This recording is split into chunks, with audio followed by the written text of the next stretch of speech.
Método para tener una nueva vida. Fíjense bien, como hablamos de método, entonces vamos en orden sistemático, ¿verdad? Número 1, mi vida antes de confiar en Cristo. Si queremos entender el método para tener una nueva vida, primero tenemos que reconocer cómo era mi vida antes de confiar en Cristo. Para los creyentes, para los hermanos en Cristo, y para los amigos que no han recibido a Cristo como su Salvador, pues entonces fíjense ahora cómo está su vida en este momento. ¿Cómo estás llevando tu vida?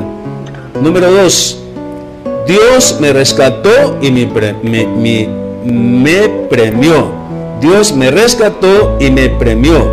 Fíjense interesante el orden para entender, hermanos.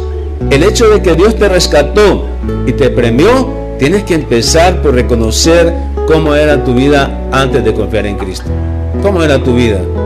Así vamos a poder entender el que Dios me haya rescatado y me premió. Y número 3, ¿cómo y para qué me rescató Dios?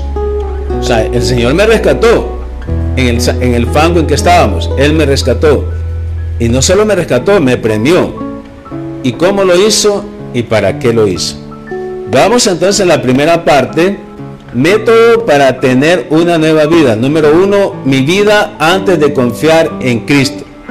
Tenemos ahí el versículo en pantalla, los versículos del 1 al 3 de Efesios 2, que nos habla cómo era tu vida antes de confiar en Cristo para nosotros los creyentes.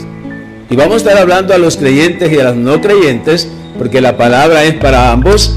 Entonces, los no creyentes, ¿cómo es tu vida actualmente? ¿Cómo estás llevando tu vida? Tenemos que reconocer nosotros eso, hermano. Para entender después que la salvación es por gracia, tenemos que entender primero cómo era tu vida antes de confiar en Cristo. ¿De dónde te sacó el Señor? Y dice el versículo del 1 al 3.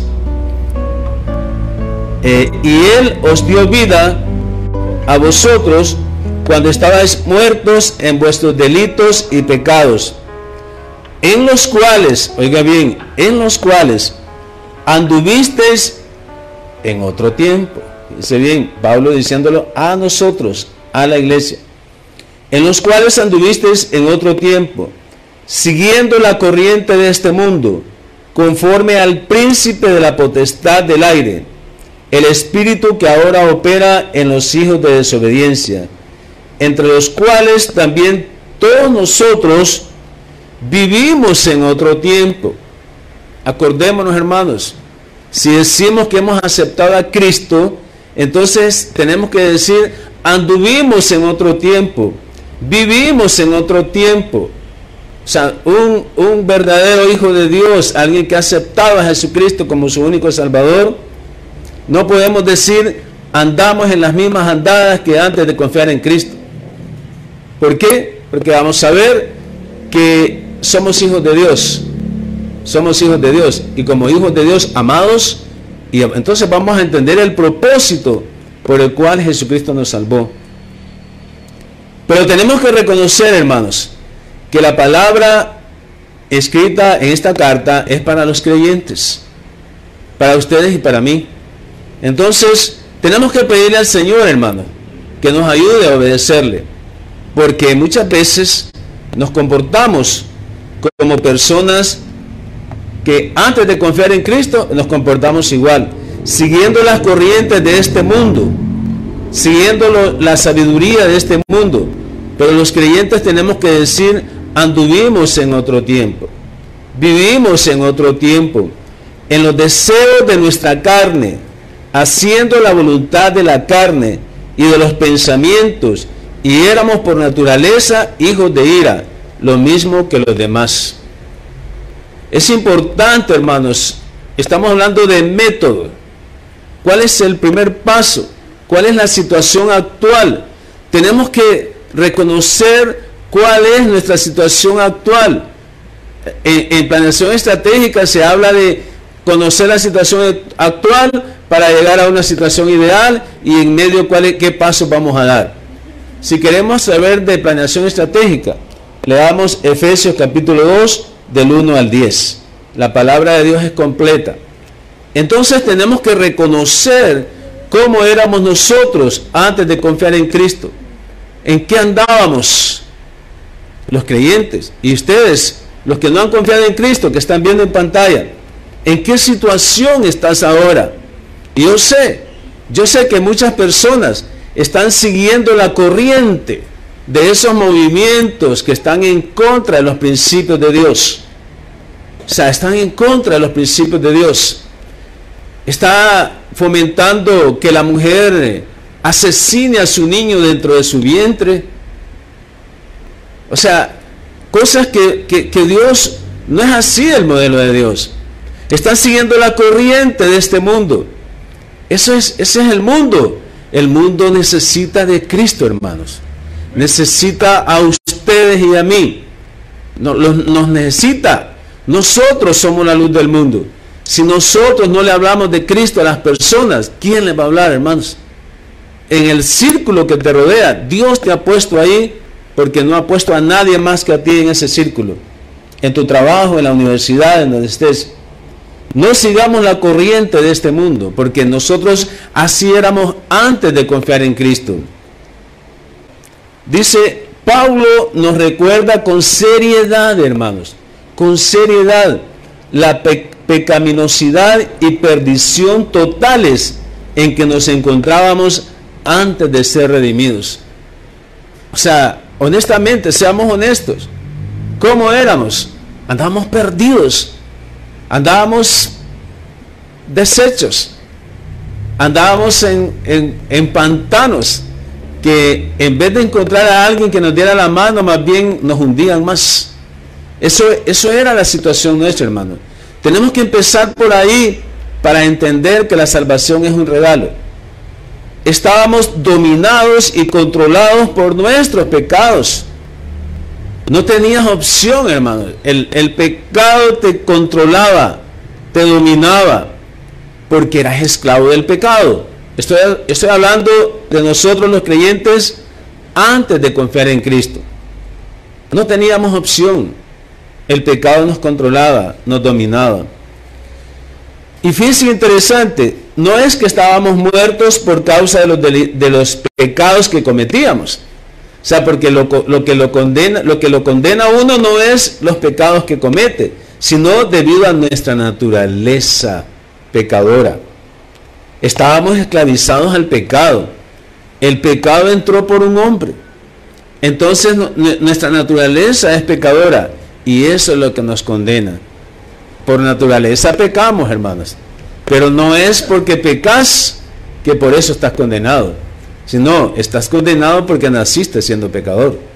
Esa es tu naturaleza, la tuya y la mía. No vayamos a la carrera, hermanos. Tenemos que enfatizar en dónde estábamos. Y a los no creyentes, ¿en dónde estás ahora? Mira, la gente que aparenta que está feliz y contenta y está envuelta en sus propios deseos, le dan rienda suelta a esos deseos insaciables de la carne y creen y aparentan que están felices, y no es cierto, porque el pecado lo que trae es tribulación y angustia. Entonces, ¿cómo van a estar contentos?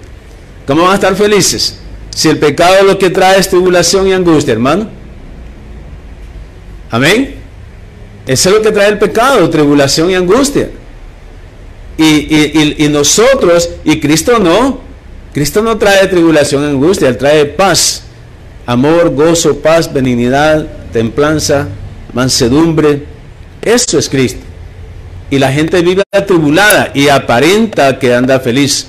Y lo peor es que quieren envolver a otros, a jóvenes de 13, 14, 15 años. O sea, metiéndole ideas que vienen de pensamientos satánicos, porque lo que no proviene de la Biblia es satánico. Lo que no proviene de Dios, ¿qué dijo Jesucristo? El que no es conmigo, contra mí es, ¿verdad? Y no hay vuelta de hoja ahí. Si no estás con Cristo, estás contra Cristo. Si no estás en favor de lo que dice la Biblia, estás en contra de lo que dice la Biblia. Aquí no hay términos medios. Aquí no es que hay que entenderlo, ¿verdad? Hay que entender a esas personas. Tienen sus derechos. ¿Cuáles derechos? O sea, los abogados saben que para tener los derechos hay que cumplir deberes, ¿verdad? O sea, hay que cumplir deberes primero para tener derechos. O sea, entonces, ¿cómo es que solo va a tener derechos y no va a tener deberes? Y la Biblia le habla de las bendiciones en cumplimiento de los mandatos. Después de un mandato viene la bendición. O sea, no es que solo la bendición quiero y no quiero cumplir las obligaciones. Miremos que dice, aquí tengo yo en Juan del capítulo 1, versículo del 9 al 11. Juan capítulo 1, el Evangelio de Juan capítulo 1, versículo del 9 a 11. Yo lo tengo acá. Dice, aquella luz verdadera, Juan 1 del 9 al 11, sí, aquella luz verdadera que alumbra a todo hombre venía a este mundo. En el mundo estaba y el mundo por él fue hecho, pero el mundo no le conoció. A los suyos vino y a los suyos no le recibieron. El 12 y 13, mas a todos los que le recibieron, a los que creen en su nombre, les dio potestad de ser hechos hijos de Dios, los cuales no son engendrados de sangre, ni de voluntad de carne, ni de voluntad de varón, sino de Dios. Aquella luz verdadera vino, el Señor dejó su palabra. Eso es, dice, Él vino al mundo, pero el mundo está, en el mundo estaba y el mundo por Él fue hecho, pero el mundo no le conoció. La gente se resiste a conocer de Jesús. La gente no quiere saber nada de Jesús. Yo creo que tenemos que ser inteligentes, sabios, de cómo hablarles de la palabra a la persona, pero que le tenemos que hablar de la palabra, le vamos a hablar de la palabra. Nosotros tenemos que tener luz donde estamos, hermano. No importa en qué trabajo estás, tienes que hacer que prevalezca los principios de Dios. Para eso estamos nosotros, para eso nos tiene el Señor. Debemos de hacer prevalecer lo que dice la palabra. Necesitamos entonces, hermanos, reconocer que el pecado influye de manera negativa. El pecado influye de manera negativa en tus decisiones y en tus acciones. O sea, el pecado no te va a llevar a nada bueno. O sea, a nada bueno. Estaba leyendo una noticia de una muchacha de 15 años que se murió porque un amigo empezó a tener relaciones con ella, relaciones sexuales. La muchacha salió embarazada, 15 años, salió embarazada y el novio le dijo que abortara. Y en el proceso del aborto la niña murió. La muchacha, pues porque 15 años es una niña, ¿verdad? Murió en el proceso del aborto. Y los padres se dieron cuenta hasta que la niña, se dieron cuenta que estaba muerta la niña. O sea, qué duro para los padres, ¿verdad? Una muchacha de 15 años. Yo creo que cuidar a los hijos tiene que ver con enseñar la palabra de Dios, hermano. No es andar detrás de ellos, es enseñarle, porque el pecado influye de manera negativa en tus decisiones y en tus acciones. Por eso yo siempre pienso que los hijos deben de respetar a los padres, ¿verdad? Porque los padres queremos lo mejor para los hijos, pero están siendo influenciados los jóvenes. O sea, ahora mismo estábamos hablando de los jóvenes de la iglesia, que el jueves tuvimos una reunión y los jóvenes se expresaron y dijeron: queremos sentirnos escuchados, que nos escuchen, que nos entiendan, ¿verdad? Y yo estaba ahí en la reunión y yo decía: qué interesante, qué peligroso el no estar escuchando a los jóvenes, el no entenderles. Y ahorita mismo le dije al hermano que coordina, que modifiquemos lo que estamos haciendo, porque el muchacho jovencito hablando con su corazón, queremos que nos entiendan, queremos que nos comprendan. Y qué bueno que podemos hablar para ver el peligro. Nosotros, hermanos, merecíamos con toda razón el terrible castigo de Dios. Solo estamos hablando cómo era tu vida antes de confiar en Cristo. El premio justo era el infierno, hermano. El terrible castigo de Dios. Eso era lo que nos merecíamos.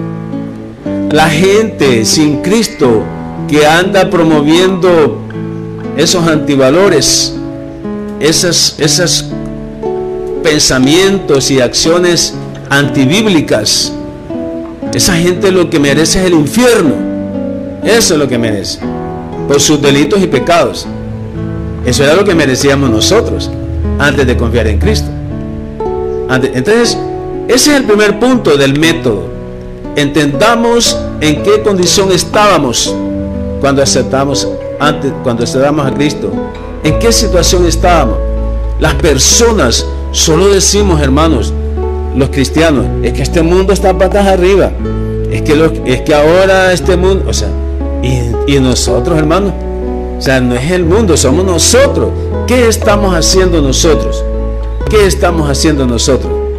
O sea, yo estaba en una reunión que me invitaron y eran unas personas con esos haciendo la fuerza para que sus derechos prevalezcan. Y yo les decía, miren, nosotros tenemos que amar a las personas, porque Dios hizo a las personas, Dios las hizo, y tenemos que amarnos, porque somos hechos a imagen y semejanza de Dios. Pero ustedes tienen que respetar los límites, tienen que respetar los límites. El hombre fue creado y Dios le puso límites. De los frutos de ese árbol no puedes comer, ese es límite. Nosotros tenemos límites, ustedes tienen límites. Si ustedes quieren que respeten sus derechos, ustedes tienen que respetarnos a nosotros, porque el respeto exige respeto. Entonces tenemos límites. ¿Vamos a amarlos? Sí, vamos a amarlos. Claro, somos hijos de Dios, somos creación de Dios. El Señor nos hizo a su imagen y semejanza. No podemos desechar a las personas. De hecho, por eso estamos en el mundo, para ganar el mundo para Cristo. Pero no podemos aplaudir, ¿verdad?, que quieran meter a como dé lugar esas ideologías baratas y pobres que te llevan a la destrucción. O sea, tú no puedes permitir eso. Tú tienes que ser luz donde estás. Y yo, más bien me dijeron, usted debería estar en una reunión que vamos a tener más adelante, porque vamos a tener con otras personalidades y lo necesitamos a usted ahí. Por la gloria de Dios, ¿verdad? Les estoy diciendo eso. Y yo le dije a una persona, usted también necesita estar ahí, porque la otra persona también dice que es cristiana, ¿verdad? Entonces usted también necesita estar ahí. Entonces yo creo que el triunfo viene del Señor, hermanos. La gloria es para el Señor. El Señor hacía que el pueblo de Israel derrotara grandes ejércitos. David dijo, yo no necesito nada de esto para derrotar a Goliat. O sea, no necesito nada de esto. Lo que necesitamos, hermanos, es esto, la palabra de Dios. Tener la armadura de Dios. Eso es lo que necesitamos para estar en este mundo, para vencer al mundo. Veamos, hermanos, el segundo método. Amén, hermanos, a todo esto. Tenemos que reconocer en qué situación estabas. Piensa por un momento, antes de leer que Dios me rescató y me premió. Para entender la gracia de Dios, hermano, para entender lo que vamos a ver ahorita, que Dios me rescató y me premió, tenemos que estar bien claros. Yo estaba pensando en mi vida antes de confiar en Cristo. Y decía, realmente solo así puedo entender la gracia de Dios. Solo viendo cómo era yo antes de confiar en Cristo. Solo así puedo entender la gracia de Dios. Porque si no entiendes cómo era tu situación, no puedes hablar de la gracia de Dios. Porque la gracia de Dios es cuando yo reconozco en qué situación estuve. Ay, Señor, si no fuera por tu gracia, como dice la alabanza que cantamos, ¿recuerdan, verdad? Si no fuera por tu gracia, definitivamente estuviéramos perdidos, dice la alabanza. Pasemos al segundo paso del método. Dios me rescató y me premió. Mira lo que dice entonces en la parte de Efesios del 4 al 7. Vamos por partes de este capítulo de Efesios 2. Del 4 al 7 dice: pero Dios, ¿por qué dice pero? Porque ya dice, reconocer lo que tú antes eras. Estabas hundido en tus delitos y pecados. Estabas siendo gobernado por Satanás. Estabas siendo esclavo del pecado. El pecado nos tenía así, agarrados. Cumplíamos los deseos insaciables de la carne. Y por eso el versículo 4 empieza: pero Dios, que es rico en misericordia, por su gran amor con que nos amó, aún estando muertos nosotros en pecados, nos dio vida juntamente con Cristo. Por gracia sois salvo, y juntamente con Él nos resucitó, y asimismo nos hizo sentar en los lugares celestiales con Cristo Jesús, para mostrar en los siglos venideros las abundantes riquezas de su gracia en su bondad para con nosotros en Cristo Jesús. Amén. Miremos por parte, hermanos. Yo resalté ahí, dice que Dios es rico en misericordia. Misericordia. O sea, la palabra dice que por la misericordia estamos aquí. No hemos sido eliminados. Por la misericordia de Dios no es tal que tú estás perseverando y que tenés que forzarte en perseverar. Es por la misericordia de Dios que no hemos sido eliminados. Nadie elimina a nadie. Nadie, ningún pastor puede expulsar a un hermano de la iglesia. Es por la misericordia de Dios el hermano está en la iglesia. Por la misericordia de Dios la hermana está en la iglesia. Por la misericordia de Dios. Dice, por su gran amor con que nos amó, aún estando nosotros muertos en pecado, nos dio vida. Dice, aún estando, ya vimos la primera parte, ¿verdad? Estábamos muertos en nuestros delitos y pecados. Y dice aquí, aún estando nosotros muertos en pecado, aún estando, nos dio vida juntamente con Cristo. O sea, el Señor no espera a que te salgas tú de ahí, porque no te vas a salir. No, tenés que dar el primer paso, dice, tenés que salirte del atolladero, no te vas a salir. Solo es Cristo el que te va a rescatar de ahí. No son tus propios esfuerzos. Piensa en la esclavitud. Aún como creyentes vivimos esclavizados en algún área de pecado. Solo Cristo, solo la palabra nos puede sacar de ahí. Nos dio vida juntamente con Cristo. Y juntamente con Él nos resucitó. Estábamos muertos espiritualmente. Sea interesante que hablar de la resurrección está hablando de dos eventos. Cuando estás muerto en tus delitos y pecados, Cristo te resucitó, te dio nueva vida, te resucitó y asimismo nos hizo sentar en los lugares celestiales con Cristo. Oiga bien, dice que este paso es que Dios me rescató y me premió. No solo me rescató, no solo me hizo salir de ese pantano que me hundía, no solamente me hizo salir de eso, sino que dice, nos hizo sentar en los lugares celestiales con Cristo Jesús. Dios, el Padre.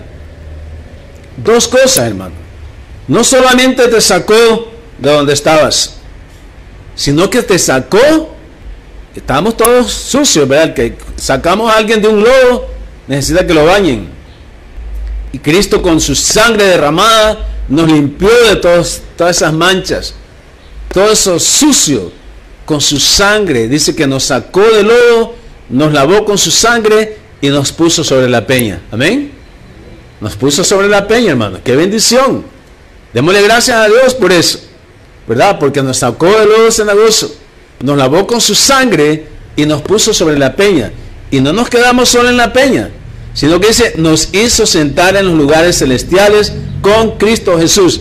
Tú tienes un lugar en el cielo, hermano. por haber aceptado a Cristo como tu único Salvador. Amén. Tienes un lugar allá. Esa es una esperanza eterna. Por eso fuimos sellados con el Espíritu Santo. Con Él mismo fuimos sellados, para garantizar que nos va a dar la vida eterna. Y dice aquí, para mostrar en los siglos venideros las abundantes riquezas en su gracia, en su bondad, para con nosotros en Cristo Jesús.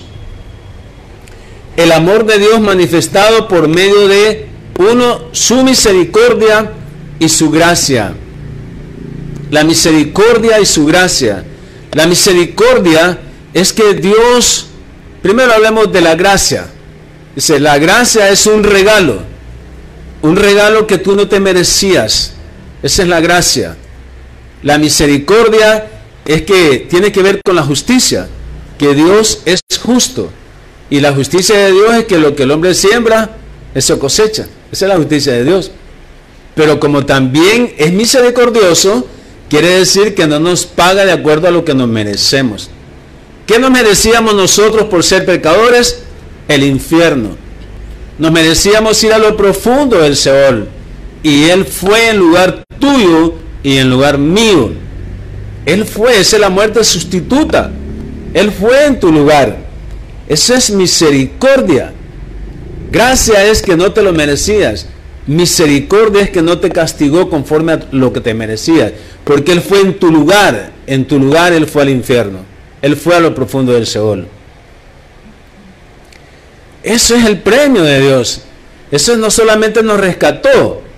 Y así vamos a entender la misericordia y la gracia, hermanos. O sea, entendimos el primer paso. Reconoce cómo eras tú antes de confiar en Cristo. Entonces vas a entender lo que es misericordia y lo que es gracia. Si no, díganme, hermanos, ¿por qué están aquí en la iglesia? Por la gracia y por la misericordia de Dios. O sea, ¿a ustedes les ha tocado alguna vez decir, realmente así como estoy, no quisiera ir a la iglesia? No quisiera ir a la iglesia. Porque a veces nos sentimos sucios por alguna área de pecado, aún siendo creyentes, porque recordemos que la condenación no es por los pecados que cometimos o que estamos cometiendo, sino que la condenación es porque nacimos siendo pecadores. ¿Entendemos eso? La diferencia. Eso significa que no vamos a dejar de pecar, porque es nuestra naturaleza. Pero estar aquí, hermanos, estar aquí es mejor que haberse quedado en la casa. Amén. El Señor sabe los que no vinieron, ¿por qué no vinieron? El Señor va a trabajar con ellos así como está trabajando con nosotros. Pero sí me refiero al hecho de estar aquí. Nosotros tenemos que hablarle así a las personas, que las personas entiendan la gracia y la misericordia de Dios. Porque a veces queremos que la gente crea en Cristo a la fuerza y no sabemos explicarle, ¿verdad? Los miramos con esas banderas de los colores del arco iris que Dios hizo cuando prometió que no iba a destruir el mundo con lluvia, y esta gente ha agarrado eso como una bandera para hacer sus deseos insaciables de la carne y ampararse con esos colores que Dios fue el que hizo con el arco iris, ¿verdad? En señal de que no iba a destruir el mundo con inundaciones. Tenemos que aclarar eso, hermanos, ¿verdad? Para que a las personas las llevemos a los pies de Cristo. Eso es lo que queremos. Entonces necesitamos entender nosotros la misericordia y la gracia de Dios para hacerle entender a las personas. Porque miren, hermanos, la gente anda triste, aparentan ser que andan felices, pero no es cierto. ¿Cuántas personas de esas no vemos que se suicidan? Porque saben que están por un camino equivocado, se quitan la vida, porque saben que eso no los lleva a nada.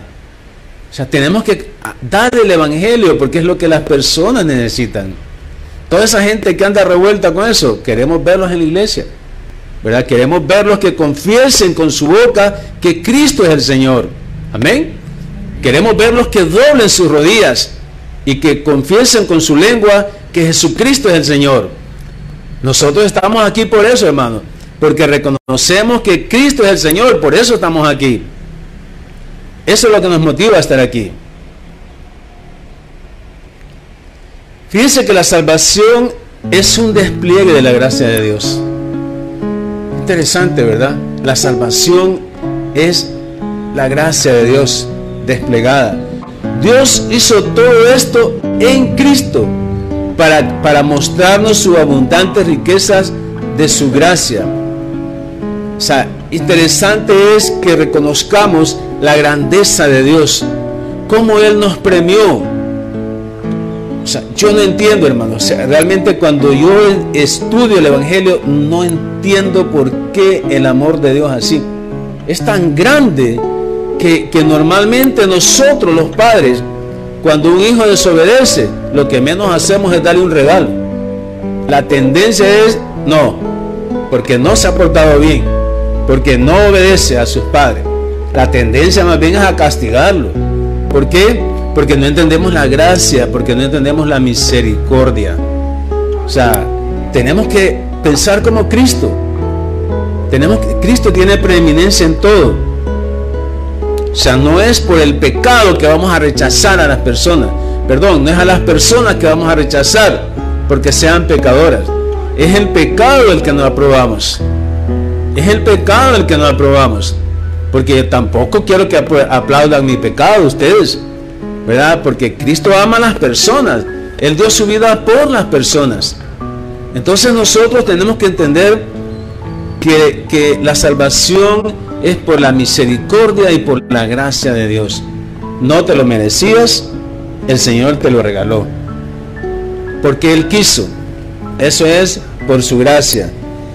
Es una exhibición de su favor divino para que todas las personas lo vieran a través de la historia. Recordemos que la palabra de Dios es eterna. Entonces, todo lo que tú le digas a una persona, el Evangelio, eso le va a quedar para la eternidad. Eso se le va a quedar para que se lo transmita a otros. Nunca se le va a olvidar cuando tú le des el Evangelio a alguien. Cuando tú le hagas reconocer en qué condición está y que necesita a Cristo. O sea, no le digas te vas a ir al infierno por esos pecados. No, eso es incorrecto. O sea, te vas a ir al infierno porque tu naturaleza es pecadora y no has aceptado a Cristo como tu único Salvador. No es por los pecados que está haciendo. Entendamos eso bien, hermano.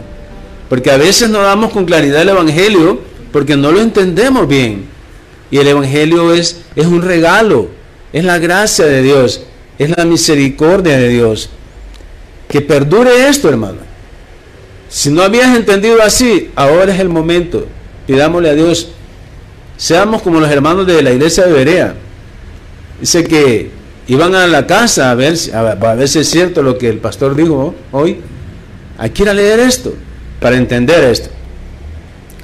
Finalmente veamos el último paso del método. Método para tener una nueva vida. ¿Cómo y para qué me rescató Dios? O sea, ya vimos en qué condición estábamos cuando Él nos rescató. Ya vimos que no solo me rescató, sino que me premió. ¿Sí? No solo me rescató, sino que me premió. No solo murió en lugar mío, sino que me llevó a los lugares celestiales en la resurrección. Eso es esos son los beneficios de haber aceptado a Cristo como tu único Salvador. Ahora, este pasaje no termina en el versículo 7, sino que termina en el versículo 10. Y dice el versículo 8, del 8 al 10, leámoslo ahí. Versículos del 8 al 10. Porque por gracia soy salvo por medio de la fe. Ahora sí entendemos, ¿verdad? ¿Por qué somos salvos por gracia? No porque lo hayamos repetido y repetido, sino ahora sí lo entendemos. Porque estábamos muertos en nuestros delitos y pecados. El Señor nos rescató y nos premió. Entonces ahora sí entendemos la gracia. Que por gracia somos salvos por medio de la fe. Y esto no de vosotros, pues es un don de Dios. No por obras, para que nadie se gloríe. Porque somos hechura suya, creados en Cristo Jesús para buenas obras, las cuales Dios preparó de antemano para que anduviésemos en ellas. En este pasaje, entonces, ¿cómo me salvó Dios? ¿Y para qué? ¿para qué me rescató? La gracia, miremos aquí dos cosas, la gracia y la fe. La gracia es de Dios, la gracia es de parte de Dios. La fe, Dios necesita tener fe. ¿Quiénes necesitan tener fe? ¿Dios o nosotros? Nosotros. Entonces la fe, Dios no necesita tener fe porque Él es Dios. O sea, la gracia le corresponde a Dios, pero la fe es nuestra. Nosotros tenemos que tomar la decisión de recibir ese regalo de salvación. La fe viene por el oír y el oír la palabra de Dios. ¿Cómo llegamos a tener fe nosotros, hermanos? Porque alguien nos habló del Evangelio, porque alguien nos habló de Jesús. Por eso dice, la fe viene por el oír. O sea, no es que Dios escogió a las personas que iban a tener fe. No, la fe es una decisión. Recordemos lo que dice Hebreos. ¿Qué es la fe? Es la certeza de lo que se espera y la convicción de lo que no se ve. Entonces Dios no necesita fe. Si Él es Dios, pues nosotros sí necesitamos fe. Tenemos que hacer esa separación clara, hermano, para entender la gracia, para entender que la salvación es por gracia, que es por medio de la fe. O sea, es porque la gracia depende de Dios y la fe depende de nosotros. O sea, porque un regalo es un regalo, pero tú lo aceptas, tú lo recibes o no, dependiendo qué es lo que tú quieres hacer. La fe viene por el oír, y el oír la palabra de Dios. Y además, para confirmar que la fe es de nosotros, es decisión nuestra, Jesucristo dijo, el que cree en mí, ¿qué? Tiene vida eterna, refiriéndose a la salvación. El que cree en mí, entonces es una decisión tuya, la que tú tomaste cuando aceptaste a Cristo, y es una decisión mía, y es una decisión de la persona a quien tú le vas a hablar el Evangelio. O sea, el que cree en mí tiene vida eterna. Necesitas fe en lo que Jesucristo hizo. Necesitas creer en qué condición estás y que necesitas un Salvador. Necesitas alguien que te rescate de ese hundimiento en que te encuentras ahora. Así tenemos que hablar a las personas. Necesitas alguien que te rescate, y solo Jesucristo te puede rescatar. Amén. Solo Él te puede rescatar, y te rescató, porque Él hizo un sacrificio, un solo sacrificio de una vez y para siempre. Fíjense que interesante que las personas dicen, reconciliate con Dios. El hombre no se reconcilió con Dios, es Dios el que se reconcilió con el hombre. Mire qué interesante, el ofendido tomó la iniciativa e hizo la obra de reconciliación. Él se reconcilió con nosotros, porque Él nos ama, hermanos. Así tenemos que hablar a las personas que no han aceptado a Cristo. Dios te ama, y Él te reconcilió con Él mismo. Él hizo la obra. Tú tienes que aceptar ese regalo. Tú tienes que recibir ese regalo que Él te ofrece. O sea, no hay ninguna ventana que diga que la salvación es por obras. No hay ninguna ventana. La gracia es de Dios, no es por obras. O sea, el ofendido tomó la iniciativa. O sea que no es por obras. No es por lo que tú hayas hecho. No es un premio a las cosas buenas que tú hiciste. La salvación no es un premio a las cosas buenas que ustedes hicieron, hermano. No es un premio. O sea, es una decisión de Dios. Así es que no existe ninguna posibilidad de que la salvación sea por obras. Entendiendo la gracia de Dios, entendiendo en qué situación estabas, entendiendo en que necesitabas a alguien que te rescatara, entendiendo que necesitabas que alguien muriera en tu lugar y que fuera a lo profundo del Seol para evitar los dolores y la angustia. Él padeció todo eso porque Él fue en tu lugar. Entonces no existe la posibilidad de que la salvación sea por obras. No existe. No existe la posibilidad. Tenemos que comprender que la salvación es por gracia, que es por medio de la fe. Sí necesitas tener fe. Necesitamos preguntar a las personas, ¿crees eso? Y ahora, ¿para qué nos salvó entonces? Dice, las obras de la salvación son evidencia de la mano de Dios. Esas son las obras ahora por ser salvo. Y dice la palabra que somos hechos hijos de Dios. Entonces, como hijos amados, como hijos de Dios, recordemos que nosotros como padres tenemos hijos obedientes y hijos que no son obedientes, o que obedecen a la manera de ellos, que es desobediencia también. Es mentira cuando una madre dice, mis hijos todos son divinos. Es mentira eso. O sea, yo tengo 4 pues, y no es cierto que, ay, mire que mis hijos, o sea, los hijos fallan, son pecadores igual que nosotros. O sea, necesitan la palabra igual que nosotros. Entonces no es cuestión de buenas obras. Y aquí quiero enfocarme en el punto para entender que la salvación es por gracia, que no es por obras. Pensemos en el principio de causa y efecto. O sea, el principio de causa y efecto dice que para toda causa, toda acción causa una reacción. Surge una reacción por una acción. Las buenas obras son el efecto de nuestra salvación y no la causa de nuestra salvación. ¿Pusieron atención? Las buenas obras son el efecto de nuestra salvación y no la causa de nuestra salvación. No es que por buenas obras el Señor te salvó. No, esa no es las buenas obras no son la causa de la salvación. No fue lo que motivó a Cristo a salvarte, tus buenas obras, sino que es el efecto. Las buenas obras es el efecto de ser salvo. O sea, no desliguemos las buenas obras. ¿Y qué buenas obras queremos? Quiere Dios. El efecto de la salvación del creyente, ¿cómo se muestra? En la gratitud, el carácter y los hechos.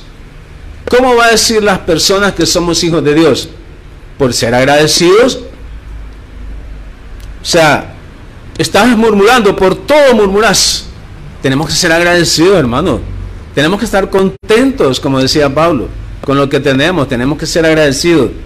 Tenemos que ser agradecidos porque tenemos una vida eterna. Las angustias aquí son pasajeras, pero tenemos que ser agradecidos. Esa es la primera obra que Dios quiere. Esas son las obras de acuerdo al plan de Dios, la que habla Efesios 2:10, que seamos agradecidos por su salvación. Y número 2, el carácter. El carácter de todo creyente tiene que estar a la medida de lo que dicen las Escrituras. Los invito a que leamos Timoteo y Tito, cuando habla de los requisitos para ser pastores. Es la medida del hombre, y habla de la mujer. ¿Cómo debe ser la mujer? Ese es el carácter. Esa es una mujer de Dios. Una mujer que muestra que ha aceptado a Cristo como su único Salvador. Un hombre que muestra que ha aceptado a Cristo como su único Salvador. Es su carácter. Cómo dirige a su esposa. Cómo la mujer dirige a sus hijos, las mujeres solteras. Cómo la mujer siente que el hombre realmente es la cabeza de la mujer. Porque así dice la palabra, que el hombre es la cabeza de la mujer. No es que la mujer es la cabeza del hombre y el hombre es ayuda idóneo de la mujer. O sea, eso no dice la Biblia. Eso tiene que ver con el carácter por la salvación. Y lo otro tiene que ver con los hechos. ¿Verdad? Lo que la gente nos mira hacer. ¿Cómo te comportás? ¿Cómo te comportás? Y yo les digo, la Biblia es, hermano, no tienes que andar inventando tanto. Lee la palabra y habla, defiende lo que dice la palabra. Defiende el Evangelio. Tienes que darle el Evangelio. No te hagas a la sabiduría de este mundo. No te hagas, no seas uno más de esas corrientes que andan destruyendo el mundo. Tienes que ser luz. Jesucristo dijo, ustedes son la luz del mundo, le dijo a los discípulos.